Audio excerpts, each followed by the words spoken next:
Mark Stevens, welcome. Welcome, welcome, welcome. Well, today is a day where I have avoided jury duty because my number wasn't called.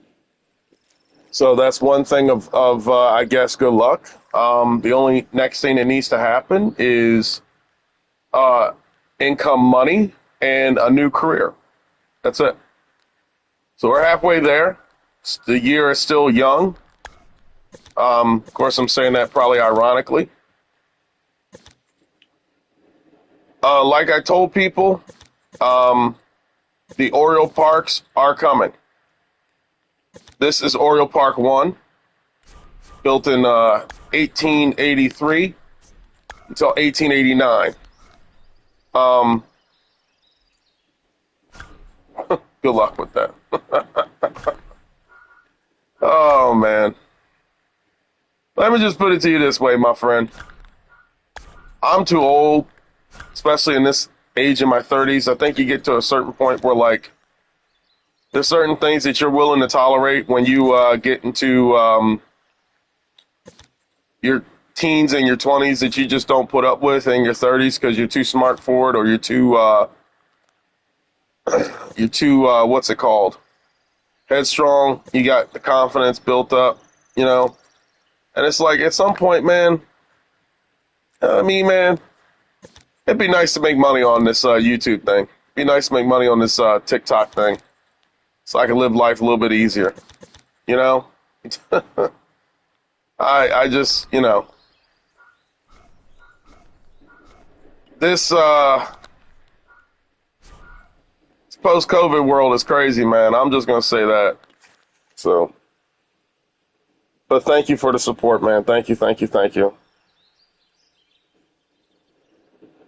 Of any type. If anybody gives me anything, I don't know. So as I said, the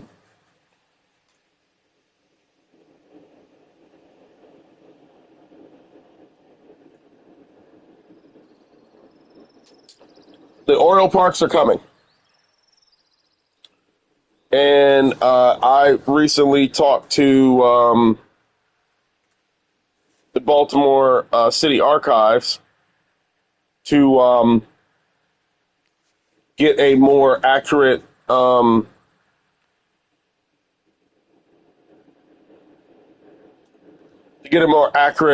what's it called? A map, if you must, an atlas of all the ballparks. Because the pictures online don't do it justice. They don't, they won't, they can't. So the next best thing to do is to always go to your city archives and try to get it that way. Now, thankfully, as a member of SABRE, or a former member, I just got to renew soon. But as a member of SABRE, I got access to a Baltimore baseball book that has most of this stuff drawn in. So this is a drawing of this creation here. It's probably one of the most accurate drawings from Oriole Park 1, also known as Huntington Grounds, built in 1883 to 1889. Retroactively, it's called Oriole Park 1 because there were 5 Oriole Parks in Baltimore, the 6th one being the one at Camden Yards that everyone so famously knows. But the ones that are very obscure to the population is the ones that are built all around 25th Street, 29th Street, 25th Street, and ultimately on 29th Street with Old Oriole Park that everyone knows today, which is called the Peabody Brewery, located. I dabble in some game modes from time to time, but I build ballparks. I found my niche, and I just stick to it. I found my niche, and I just stick to it, and that's just it. So, nonetheless, and I'll be honest with you, Sheriff Sheepgoat. Most people don't play MLB The Show 24. If you check YouTube, your hardcore, and I use that in quotes, your hardcore MLB The Show people, they now all of a sudden discover MLB The Show 12 or MVP baseball. But most of your most of your MLB The Show people, if they're not stadium builders, they are probably like playing Madden or NCAA football or college football 25 or something. So, anyways, back to what I was saying. There's two selective drawings that are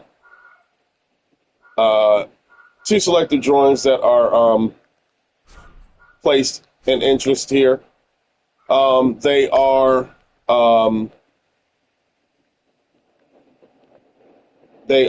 what's it called? Oriole Park 1 and Oriole Park 2. And so they were built so long ago that you have no other choice but to draw this. Now, to make it and go by the drawings.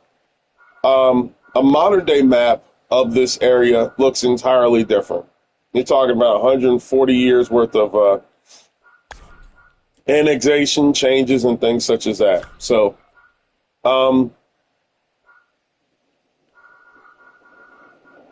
at this moment in time, Baltimore City is not the Baltimore City that we know.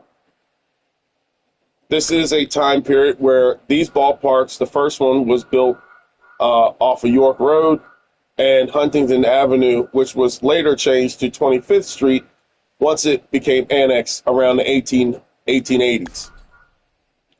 Once these specific places got annexed, the county turned into the city, and then the Huntington Avenue became 25th Street. And so Oriole Park 2, which is built off of Barclay and 25th Street down the block, these ballparks were built within blocks of each other. So 25th Street, 24th Street, 22nd Street, 29th Street, I'm just throwing numbers out there. Until ultimately you get to 33rd Street, which is most famously Memorial Stadium was built on. That is the case. So I am for certain confident that the atlases in which I have requested from the archives is going to have these ballparks listed because it's an atlas. That's what atlases do. All the way up to about 1992, which I don't need because I'm still living right now to see that. So that's what I intend on doing with that, and that's what I have done. So the Oriole Parks are coming. I'm finishing up on Oriole Park 1 right now. The Bristol racetrack is still going. I'm probably going to do that today as well. So that's going as well. But I just felt the need to kick things into gear and get this going. And so that's what I'm working on. The Baltimore baseball saga began with Memorial Stadium. I've already done Municipal Stadium. And so now I'm going to do all the Oriole Parks. And they were going to be done accurately. They're going to be done in regards to buildings. So I'm going to build this right now based upon the drawing that I've seen of all the buildings and stuff that I've noticed in the past there. And then what I'm going to do is if the buildings are off, I'm going to just come back and just fill in. So as you see here, I have 77%. And so that's what I'm working on. And that's that. So there you go. I'm just filling you guys into basically everything that's going on here. And, try and make this as best as possible. So I'm going by the drawing, the colored in drawing that I have seen around. And so I'm going to be just doing that in this vicinity. And if anything changes, I'll be definitely glad to be back and switching things up like that. So you guys will be here for I say about an hour from 4:30 to about 5:30. I will be working on this. And if you guys have any questions, comments, be sure to stop by, say hello, leave a like, subscribe if you want to. I'm not that far from 500. I could definitely use follows if need be. So that's that.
Hey, what's up, Anthony?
What's missing at Camden Yards is the following. Um, there is an inability to do three things at that right field side, and I'm sure as soon as I say them, you're going to agree with them. Number one, the scoreboard area is somewhat going to be off because the limitations to this mode. Um, the scoreboard height is accurately 25 feet, which was the height in which it was in 1992. And for opening day, it didn't dwindle down to 21 until around like the 2000s or so. I could be off by that. The second spot is the narrow walkway. In real life, that walkway is a little bit more narrow than what I could pull off. And the reason being is because you don't have any seating in this game, or at least in the stadium builder mode, that's going to go to the lengths of um, slanting back enough to replicate that specialized seating area. So I had two options. One, I was either going to do bench seating, which is totally inaccurate to what's at Camden Yards, and I'd rather have something be close to what it is using what's exactly there than hit what I want to see and be inaccurate. That's pretty much it. Oh, and the curvature of the area around the grounds crew main door, and alongside that scoreboard, you have the area in which the cleaning crew sits in, the grounds crew sits in. Can't pull it off because I don't have any roofs for any of that. So I took out the windows, the windows down there to kill some of the memory. And then on top of that, to add insult to injury, because I want to go back to that Camden Yards anyways and take out the second deck bleachers, because I think that I have some club bleachers, not bleachers, the deck that should go in there. I can't change anything because no matter what I change, there's a glitch that allows it to be 96%. And upon it being 96%, I can't change anything because the system or computer reads that as being 100% maxed out memory. So there you go. But you're free to go in there and change it if you want to. If it barks up your tree, if you wish, you can do something with that and get back to me and let me know if it worked. But there's a lot of glitches that happens in this game that I have just no explanations for.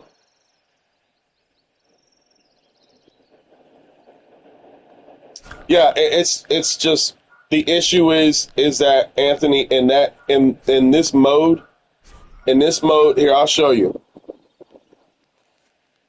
Camden Yards works as a square in some areas. So let's say right here, which I know exactly what you're talking about. Right here is, let's see, the area where if this was in real life and that was Camden Yards, this would be a straight line. You would have a curve that cuts in. You would have a door that's there because that's where the ground screw comes in. You can't change any of this. So the best thing I could do was take that section, take the seating, curve it like this to get some sort of type of relevancy, and then do it like that. That's pretty much it. That's all the best I can do. You know, that's it.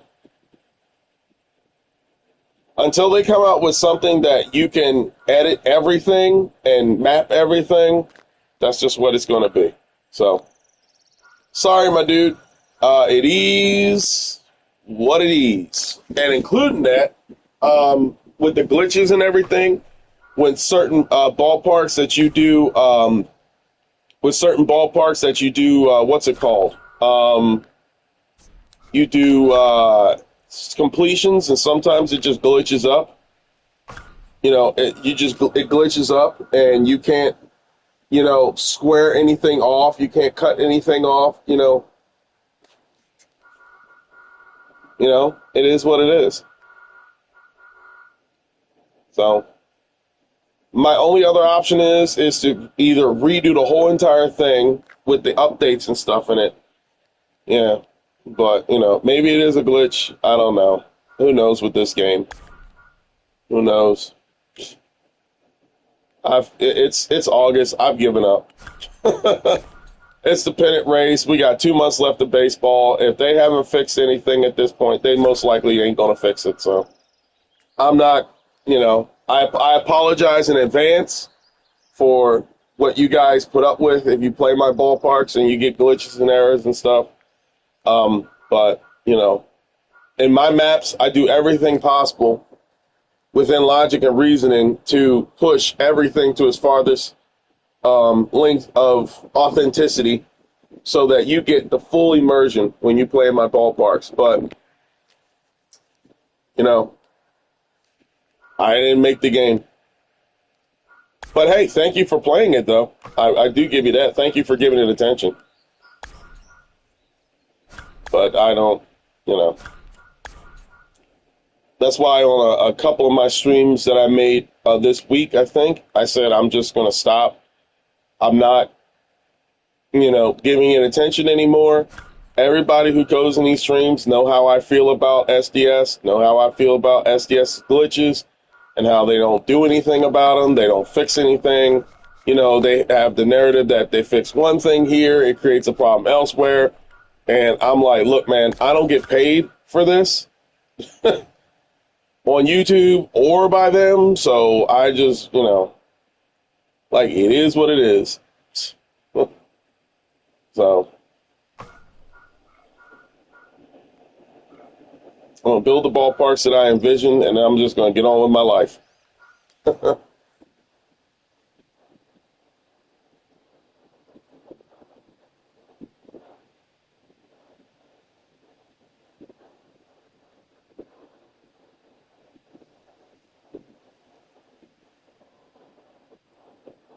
All right. So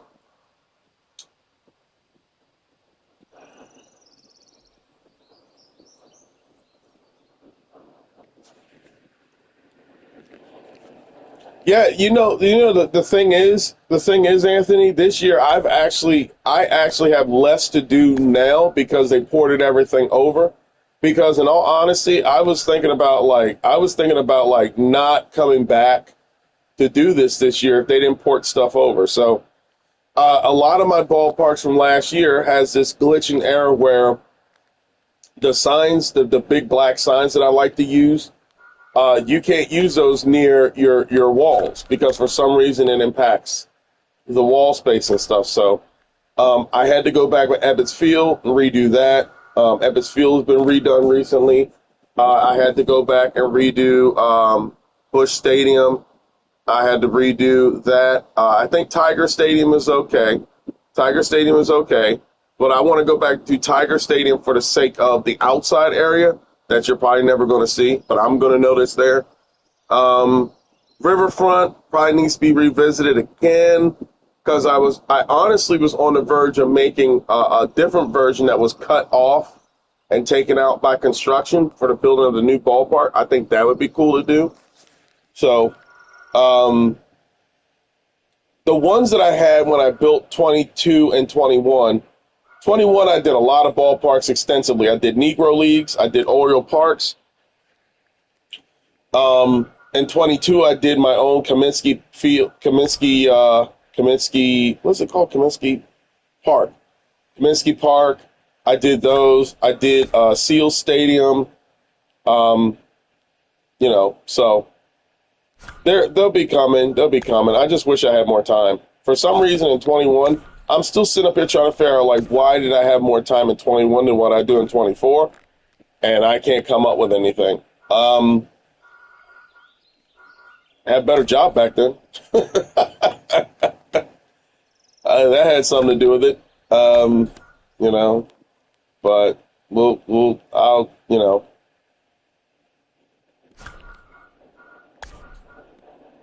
So what I'm going to do is I got the map in front of me. Oh, really? Okay.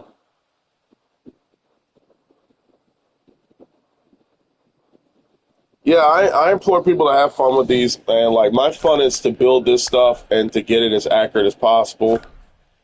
I love doing research for these. I do extensive research. I seek out a lot of documents, a lot of historical documents to recreate this stuff. So it's not just tossing out buildings and stuff out here. But, like I said, with this Baltimore part, Baltimore in the 1880s is a lot different than Baltimore in the 1990s and 2000s. So the building architecture, I want to get down packed to see what buildings that were there. But all I got now is this drawing that was colored in. And I'm probably going to use the buildings that are, just here. I mean, just play it, dude. Like, hey, I played it a couple of times. Listen, this game is broken, all right? And I'm not going to sugarcoat it for anybody. I'm not going to sit up here and act like it's creme de la creme. When this game first came out, this game was nice. When they patch stuff up, there's an issue and a problem. To where once they patch things up in this game, there is a huge issue with the system being so grandfathered in and interconnected that once things get changed and gets patched, the problems you run into is it's screwing up other things. So, the lag issue in Stadium Creator hasn't been fixed. The wall glitches haven't been fixed. Those things haven't been addressed. They haven't been touched. So, like I said in the Discord to ATG, I wouldn't say I'm giving up. I would rather say I'm writing things off. I am in my mid-30s now, which, as the young kids say, pushing 40. And I found myself a lot this year forgetting that I am a man in his mid-30s. I'll put it to you like that. And playing these reminded me of how I felt when I was 16 years old, 17 years old, and EA took the license, and we're sitting up here fighting all this stuff. And I sit up here and I say to myself, what am I doing? I'm a grown man. I don't have time to I don't have time. I mean, 30s is not old, but it's old enough. You know what I mean? It's old enough to where if you do the silly crap you do in your 20s or your teens, you look stupid. So that's where I'm at. But what I'm saying here is that I've come to a term in my time as to say, what is important in my life? My health, my wealth, getting on here, talking to people I've never talked to before, talking about ballparks, talking about research, talking about, lessons to help stuff. I like bringing up random topics. I like all that stuff. That's what I care about. I've mentioned this on others. I think when I was working on Camden Yards, I said when I was coming up here working on this stuff, I said, I find myself to be negative. And I don't want to be another, what's his name? The guy who always disses Madden. Like every single year he makes the same videos talking about Madden. I just don't want to be that guy. People love negativity. People flock to it. A lot of negative people. One thing I've learned about in my life, I would say in my short years on this earth, is that the reason why people always say social media is so negative is because miserable people love to validate their negative feelings more so than positive people who love to show off the manifestation of their thoughts without validation. So what I mean by that is that if you go on YouTube and you see which videos get the most views, it's always negative stuff. People flock to it. The cringy red pill stuff, when dudes sit in their little echo chambers and talk about how girls don't like them.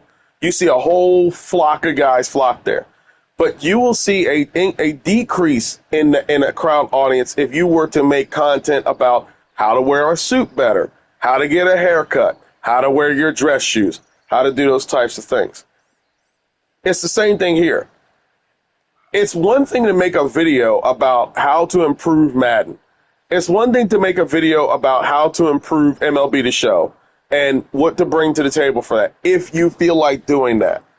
But if I were to sit up here every single stream and go down here and say, man, this sucks, these guys are lazy, they don't do this, look at what's wrong here, look at this crap, look at this grass, look at this texture, this isn't even real grass, I would have more people in this stream right now than what I got.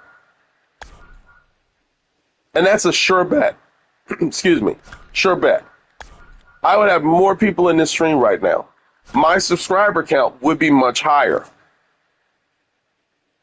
But at the end of the day, all I'm doing is creating a hornet's nest for negativity. So that means I have to now keep up that facade of negativity. It's just like the dude who constantly makes those negative Madden videos. He does it every single year. It's the same problems every single year. But this guy can't do any other type of material on his YouTube channel, because if he does, he would basically scare off all the people that he made an audience with doing negative stuff about Madden on. And so at some point, I sit up here and I'm like, where do I want this ship to go? Where do I want my restaurant to, what do I want to have at my restaurant? Where do I want this ship to go? And me personally, I have found that me going back to where I was when I was building an MLB The Show 21, when all this stuff was new, when I didn't know any better, for me was good. Because I sit up here and it's like I don't have a defeated mentality. I have a where can I allocate my money to? Do you allocate it to your CD? Do you allocate it to your 401k? Do you allocate it to your savings, your checking, your money market account? And to me, that is the same thing as your emotions, your feelings, your vibes, your energy. What do you want to put that attention to? I can easily come on here and be negative. Instead of one person watching, I'd probably have 20 people watching. Misery loves company. Miserable people love validating their misery to other people because it makes them feel good, which is ironic, and it doesn't make them feel good, but it makes them feel good knowing that other people are in the same echo chambers that they are, voicing their concerns. So when you start that little, excuse my French, circle jerk of hate, as I like to call it, when you join that little circle jerk of hate, what you do is you basically create a nucleus for people to come in. Once you get happy, you now are betraying people in your authenticity. If you're going to be negative, be authentic about it. If you're going to be positive, be authentic about it. And so when you can't do that, you create a problem for yourself. So I just, I'm not going to write to SDS. I'm not going to go on my TikTok and talk to them and ask them. They know. They know. They have to know. They have to know. At this point, they have to know.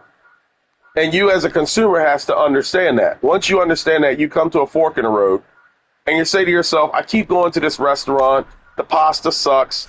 The sauce is a little watery. The chicken is always a little undercooked. But, you still come to it. So you come to a fork in the road. You either accept the restaurant for what it is after you've written your reviews and it never changes, or you go to a different restaurant. Either way, you better find happiness for yourself because the person that you're doing don't care. That to me is growth. That's where I wish 17-year-old me was at. Instead of sitting on forums like Operation Sports, writing about EA Sports and how they don't care about consumers and all that stuff, because ultimately they didn't care. They're in the business of making money. And if you sincerely, I'll say this, because I don't want to rattle on, but I'll say this to bring it home.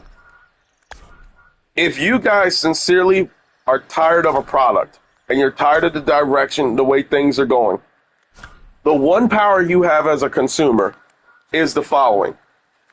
Is you close your wallet. Businesses may understand your comments. Companies may understand your reviews. Apartment complexes may see your complaints. But you know what businesses respond to faster? When they look at their bottom line and they say, this is weird. Our demographic between the ages of 15 and 25 ain't buying our product anymore. Jensen, what's wrong here? That's what they respond to. I'll take this for example. I know a lot of people here watch Star Wars and not or whatever, but you look at a show called The Acolyte. Okay, here's another prime example. Me personally, I'm a Star Wars fan. I used to have Star Wars videos on here all the time, play Star Wars video games all the time. Okay? The way they made that show, to me, I gave it a shot. I gave it a chance. I watched all 8 episodes. I didn't get on YouTube and whine like most adults do. I said, you know what? I'm gonna watch this show, and I'm gonna sit back and I'm gonna analyze it mentally, just to get a full picture of the show. I'm not gonna pre-hate something that hasn't given me a reason to hate it. But then I started seeing how people were acting, and the actors and the stuff were outspoken and say, well, if you don't like this thing, then just don't watch it. And you know what people did who didn't like it? They stopped watching it. And you know what Disney did once they found out people were stopped watching it? They canceled it. They didn't write complaints. They didn't call Disney and tell them to take it off, because businesses don't care about that. Businesses care about your bottom line. They gave Leslie Headland $180 million to make that TV show. That incoherent, very inconsistent written show. They made her director, head of content, and everything. And she squandered $180 million. That's a lot of money. And if you look at that show, it surely didn't go to the writing. Where did it go? That's what I'm talking about. So I have very little time in my life. At some point, I'm going to have more years behind me than ahead of me. I like to spend my years in peace. If I don't like a game, I'm just not going to buy it. I'm not going to sit up here and make multiple videos every single year telling people, oh, EA Sports just don't care about you. They're stupid. They don't know anything. They don't think anything. I'm just not going to buy your stuff. I got season tickets I want to get. I got restaurants I want to go to. I can spend my money wisely and not give it to you. That's the right you have as a consumer. Sitting up there like an angry boyfriend that got dumped by your girlfriend, writing about 7 ways why you shouldn't date your ex, isn't a very effective way in life. It's not constructive. It's never going to get you anywhere. And ultimately, they're going to still make money because somebody's going to be a sucker. If it's not you, it's going to be someone else. That's just the case. So when I turn on my console and I build this stuff, I'm just going to be positive. I'm not going to be delusional. You know the problems. I know the problems. But, it's trash to throw out. It's not something to keep in your house.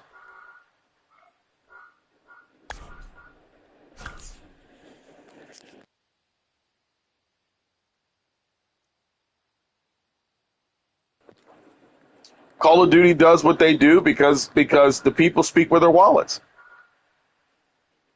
The vast majority of people, like when Call of Duty stopped being about when Call of Duty stopped being about tactical espionage and action and adventure and drama and stuff like the original Modern Warfares were, especially 1 and 2, 2 being the best, 3 being the somewhat weakest. But, when it stopped being about that and it started being about Fortnite, I call it the Fortniteification of first-person shooters, they did the same thing to Rainbow Six Siege. Rainbow Six Siege, when it first came out almost 10 years ago for PlayStation 4, it was not the game that it is today. It was tactical. You went in, you rescued hostages, you had weapons, you had modifications. Your weapon state, your gun stayed black or you stay a certain color.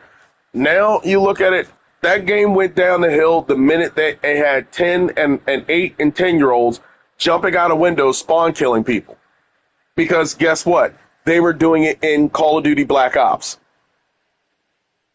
Then came Fortnite, and now you have nothing but strawberry lemonade colored guns, Nicki Minaj sitting on people, wrestlers running around in Call of Duty with guns. Like,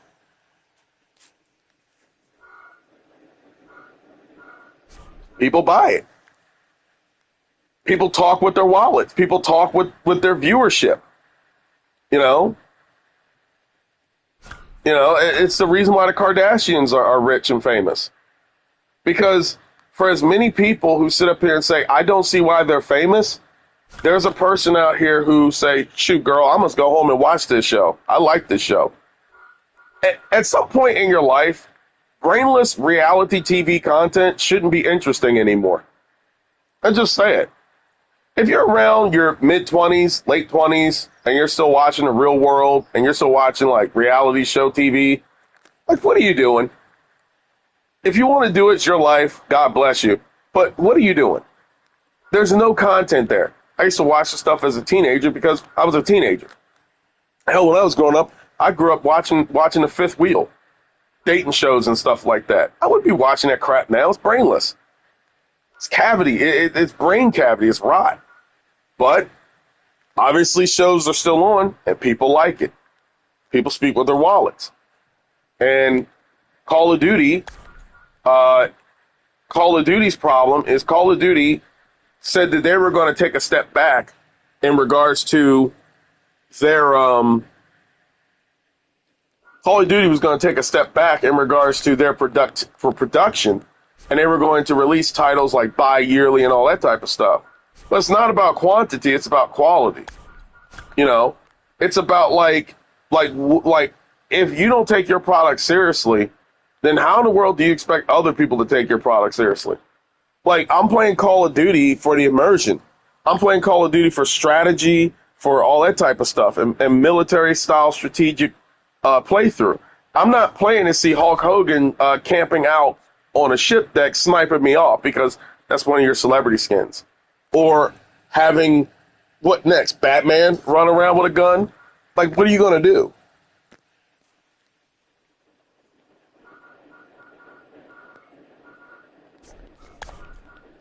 You are the madness that you choose to participate in. It's just a game at the end of the day. But ultimately, at the end of the day, you have to ask yourself at some point, why am I out at the club at 11 o'clock at night? What am I doing here? You know what I mean? Like, why am I out here? I don't like being out here. These are the same drunken, annoying people I've dealt with when I was a younger person. Why am I still out here? And if you ever get to that point where you have to ask yourself that question, you better start looking for an exit because you're the one that controls the craziness. And when it comes to games like this nowadays, like you got to ask yourself, like, how much nonsense am I willing to tolerate? And every game is going to be glitchy, and every game is going to be faulty, and every game's going to suck. But you got to ask yourself, how much suck is going to suck for me to tolerate the suck? And that's just where games are at. And it may get better, you know, but at some point, that's what you gotta deal with. You gotta ask yourself that question: how much craziness am I willing to participate in? You know, I'm not Angry Joe. I'm not some 40-year-old dude who parlayed a career of having faux anger about the same game and get millions of dollars. I wish I was. I just it's not me. It's not me. Never will be.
So Ant 718 on ATG, he pointed out what was he perceived to be the glitch error. I'm here to tell you.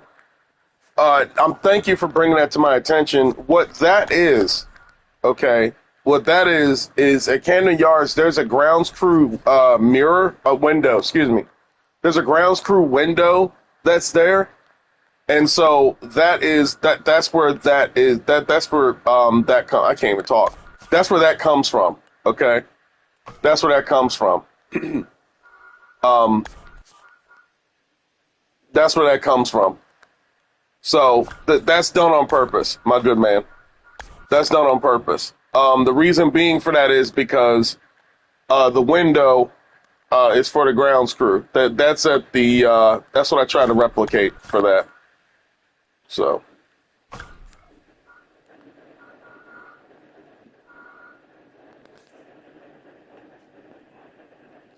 Well, good looking out though. I mean, good looking out. I try to make it as best as possible. So,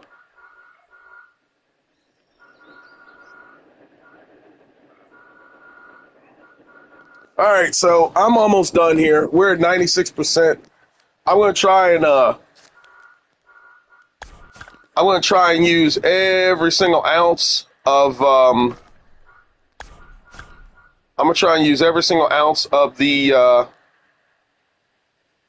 memory that I can, because now that my ballpark is built, thanks, man. I'm gonna try and use all the all ballparks. I'm gonna try to use all the memory that I got, so that I can, you know, run away with this.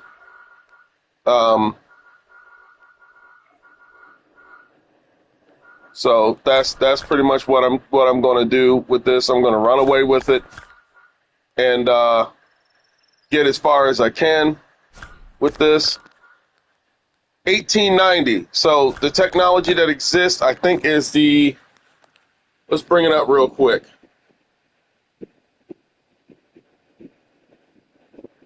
Google, what technology existed by 1883?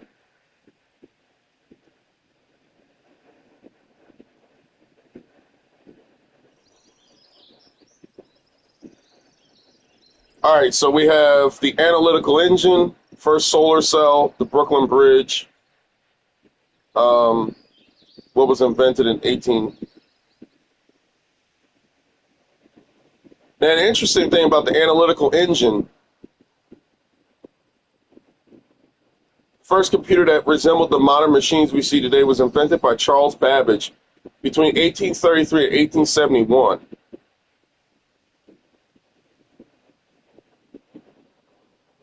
He developed a device, the analytical engine, and worked on it for nearly 40 years. It was a mechanical computer that was powerful enough to perform simple calculations. So what I'm doing right now is 1883 to 1889 is the period for this ballpark here. And so for that to be said and done, I have to have technology and try to replicate as much as possible to make this thing look like an actual ballpark in Baltimore in the 1800s. Now, are there that many buildings around? I don't know yet. When I get the maps and diagrams, hopefully I can change it around and see like what's up and all that type of stuff. But with that being said, I would like to find out certain technologies that we have here. So we know that we are what? We are 70 some years. No, wait, 1883 to 1812, about 71 years, I think. So you're about 71 years removed from the Francis Scott Key from the War of 1812. So you got that.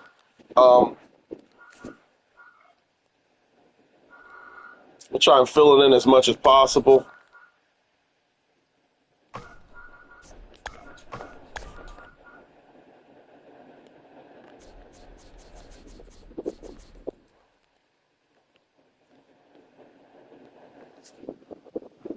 All right, so let's see.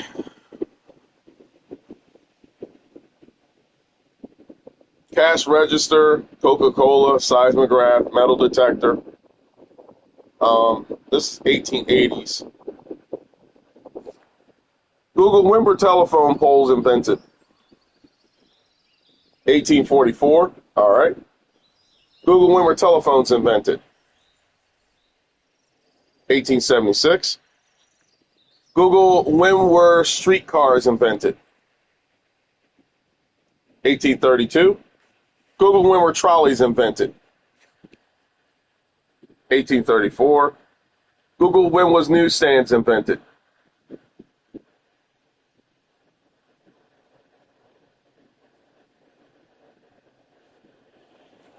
When were newsstands invented?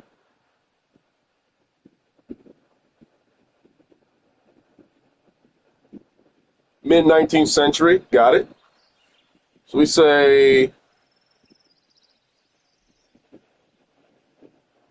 newspaper kiosk and invention from 1888 in danger of disappearing. Okay, so I can cover that because this ballpark built 1883 to 1889, so I can cover 6 years worth in there. So I'm good. I'm okay. Google, when were power lines invented? 1889. Got it. All right, so we're looking for Google, when were lights in houses invented?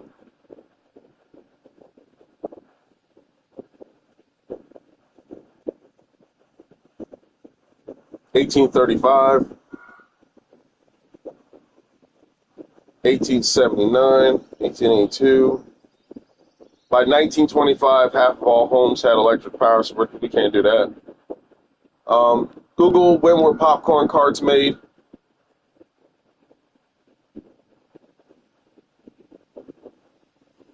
Okay, so judging by what I did, everything seems to check out here. I don't have any light bulbs because light bulbs were not in massive usage. Let's see, street lamps. Google, when were street lamps invented? 1757. 1878, Paris, the world's first electric street light was invented. Google, when was the first electric street light invented in America?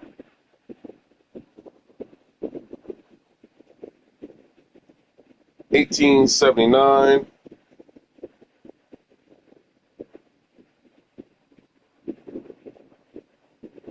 United States was quick in adopting arc lighting, and by 1890, over 130,000 were in operation, so we can't do that here. Good. So we're still operating by oil lamps. Oil lamps, oil lamps. Light bulbs, electricity is in its infancy at this point. Okay. Good stuff. This is when being a history major pays off, ladies and gents. That's when it pays off. So you can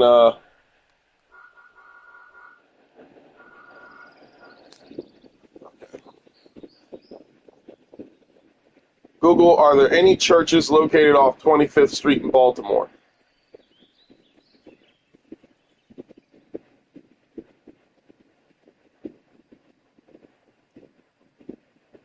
What I'm doing right now, if anybody is here, I'm going to, because I'm winding this down. I should have been done.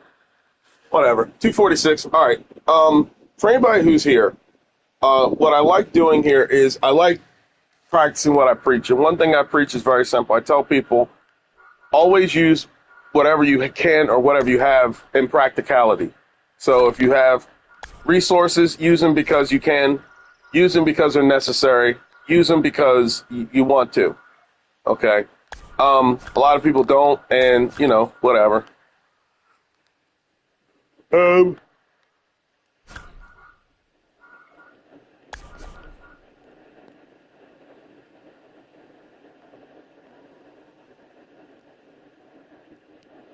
right, so we're going to do it like this. I know Oriole Part 3 is going to be around here somewhere. So you got to be very careful how historically accurate I want to be with this. But,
There you go.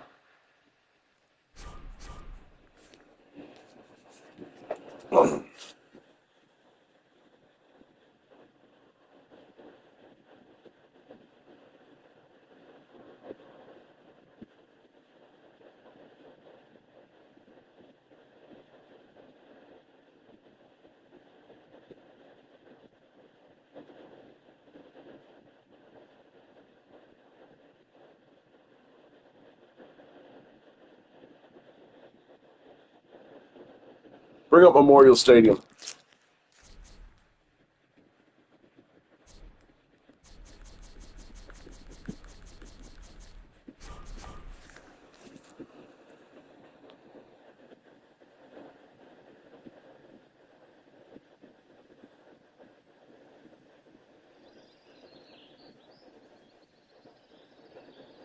All right, this East 33rd Street. We need 25th Street, 29th Street, 27th Street.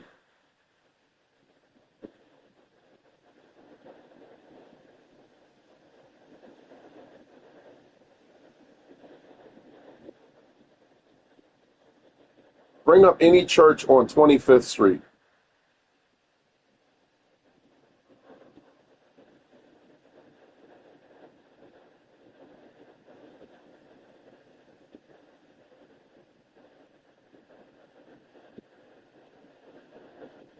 T12 East 25th Street.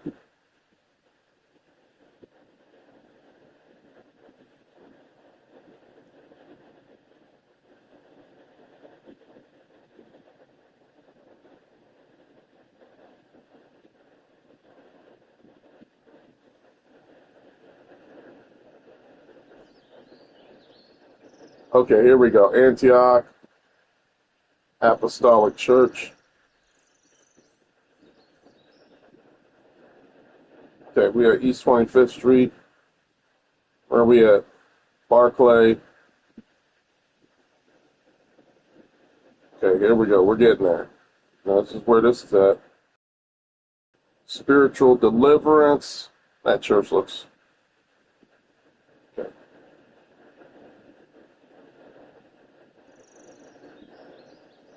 Located off Lock Raven Boulevard.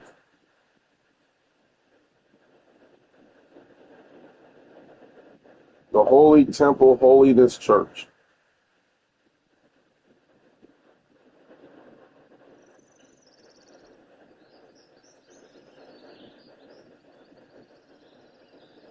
Holy Temple Holiness Church.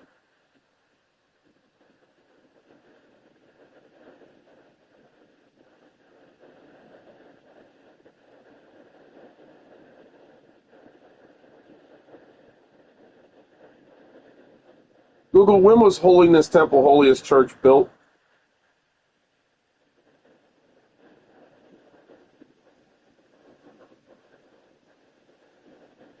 All right, I don't see it in this area.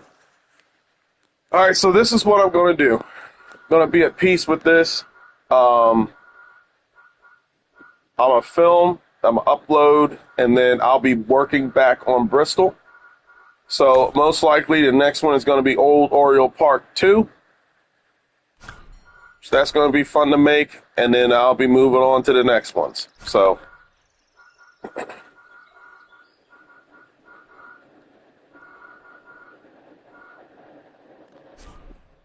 I will catch you guys next time, man. Take it.